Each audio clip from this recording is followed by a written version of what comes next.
Muito bem, meus irmãos. Hoje, 7 de junho, sexta-feira, nós temos o nosso estudo adicional. Chegamos a mais um fim de semana e nós temos visto pela palavra de Deus quão terríveis serão os enganos de Satanás para enganar as pessoas que não têm a palavra de Deus no seu coração, não estudam, estão sempre indo atrás da ideia dos outros. Então, serão momentos terríveis que virão pela frente na questão dos enganos de Satanás.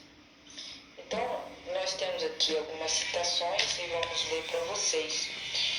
E nós temos que tomar muito cuidado porque os enganos de Satanás, eles são também espalhados, divulgados pelas mídias sociais.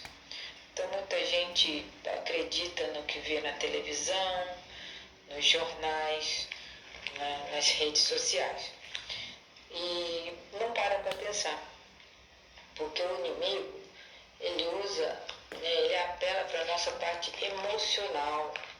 Então, sempre que tem uma coisa assim que é errada, que vai contra a palavra de Deus, tem uma música suave de fundo, ou algumas coisas assim que aparecem nas cenas que parecem ser verdade.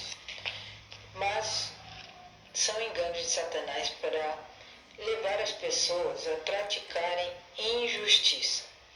E a injustiça, eu disse para vocês, que a injustiça é tudo que é contra a Deus, tudo que é contra a palavra de Deus. A injustiça é tudo que é contra os ensinamentos de Jesus.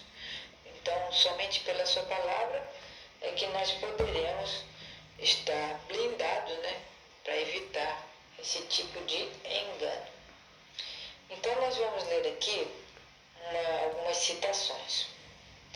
Grande Conflito, página 465 e 466.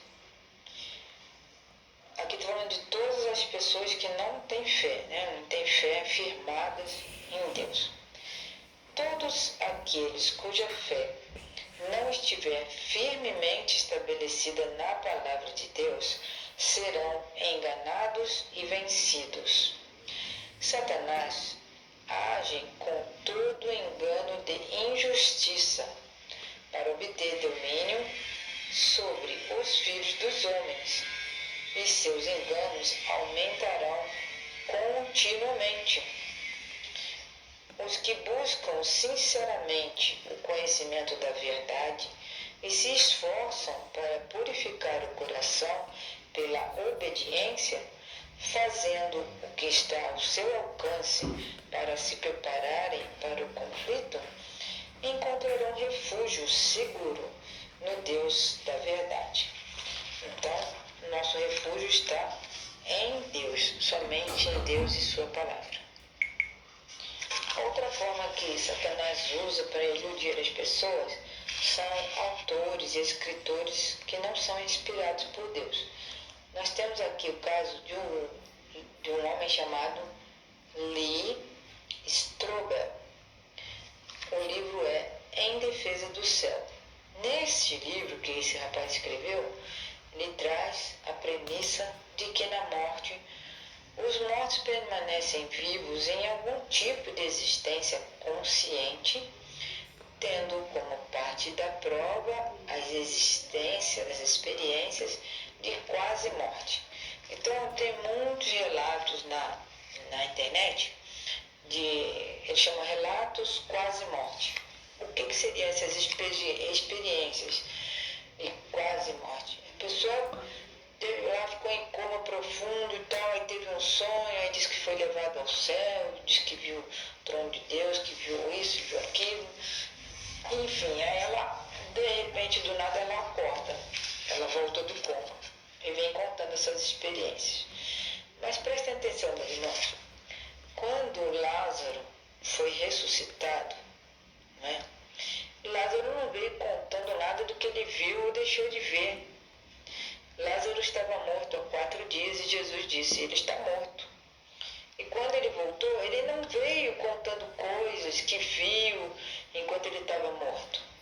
Vocês já perceberam isso? Pararam para pensar? Todos os casos na Bíblia, né, que tem na Bíblia, que Cristo ressuscitou pessoas, nenhum dos casos vem dizendo, a pessoa vem falando que viu do outro lado, sei lá quando, enquanto estava morto. Então vamos prestar atenção nesses mínimos detalhes, porque pessoas até podem ser sinceras, podem até ter tido sonhos mesmo, só que não tem esse negócio. Jesus nunca permitiu pessoas irem para o céu, ver o que tem lá, e, né, estando morto, né, para vir contar depois o que tem no céu. Isso não é um método de Cristo, tá bom? Um exemplo.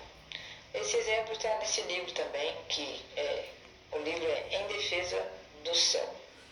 Outra menina que teve uma experiência quase morte durante uma cirurgia cardíaca disse que encontrou seu irmão na vida após a morte, o que surpreendeu, pois ela não tinha irmão. Olha isso, a menina então estava fazendo uma operação do coração.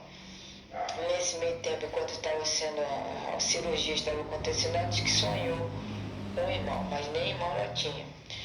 Quando voltou à consciência, ela, né, não sabia que tinha irmão. Quando ela voltou à consciência e contou a seu pai, ele revelou a ela, pela primeira vez, que ela, de fato, tinha um irmão. Mas ela não sabia disso, né? O pai contou pela primeira vez. Mas ele havia morrido, o irmãozinho, né? Antes dela nascer. Então, quem sabia disso era o próprio Satanás, por isso que ele revelou isso para a garota. E quando ela veio dizendo, eu sonhei com meu irmão e tal coisa, contou para o pai, aí o pai contou pela primeira vez para a menina, que realmente você teve um irmão, mas ele morreu antes de você nascer.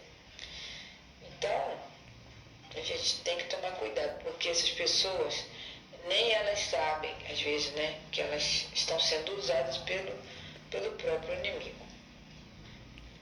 Tá certo?